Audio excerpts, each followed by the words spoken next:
how it's doing a movie of boxing so many years after your first movie like that. It's like marrying your wife for the seventh time.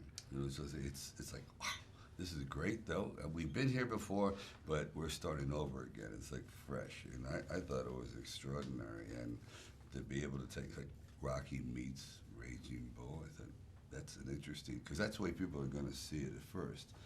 Then they understand that it's really a well-rounded story with our fantastic actors. What do you think about it?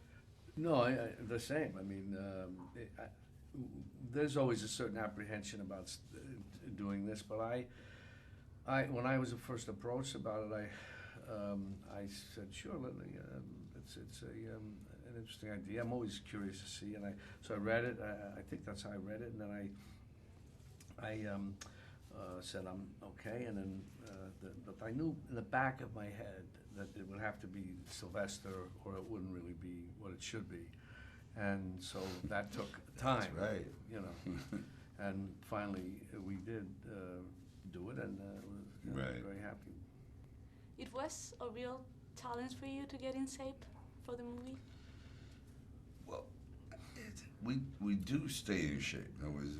He's been very physical. I've been very physical my whole life. You know, so and the thing now is to get into boxing shape. That's a whole other thing. Yeah. Which is movement and speed and more wind. So yeah, it was a challenge for sure.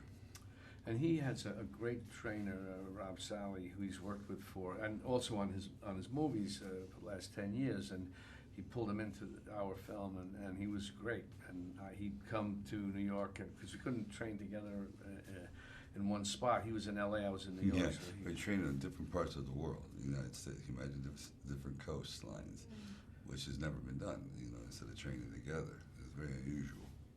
So I would do the choreography that he had created with Rob, and then when we got together in New Orleans, we'd pull it together. But he was also training me too, and that's a different. The choreography is one thing, training is another. To get for stamina and speed, stuff like that. It's hard. And, you know, It's it's hard. It's invigorating, but it is hard. Okay. What do you think about the message of the movie, like never giving up?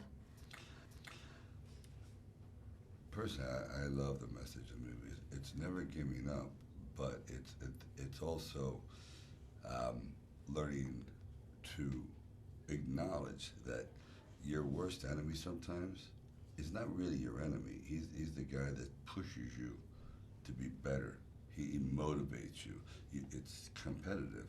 And then in the end, I realized that I never would have fulfilled my dream or gotten anywhere if I didn't hate him so much. And then, you know, I like him.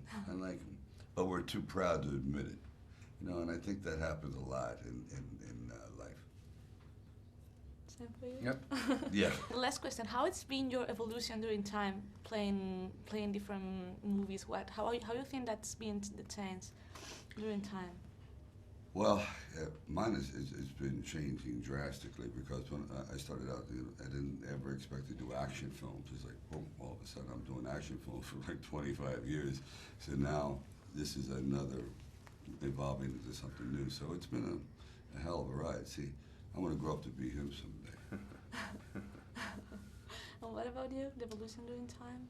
What? The evolution during time? Well, yeah. I mean, I am now where I am, you know. So I consider myself very lucky, and I think we both could say that we feel very lucky where we are. Yeah, considering we peaked 30 years ago. And we're still going, you know. We're That's still the going. You know, what are you gonna do? I said, when Rocky won the Oscar, I went, it's all downhill. What's happening? I'm done. I peaked at 29. What's going on here? Yeah.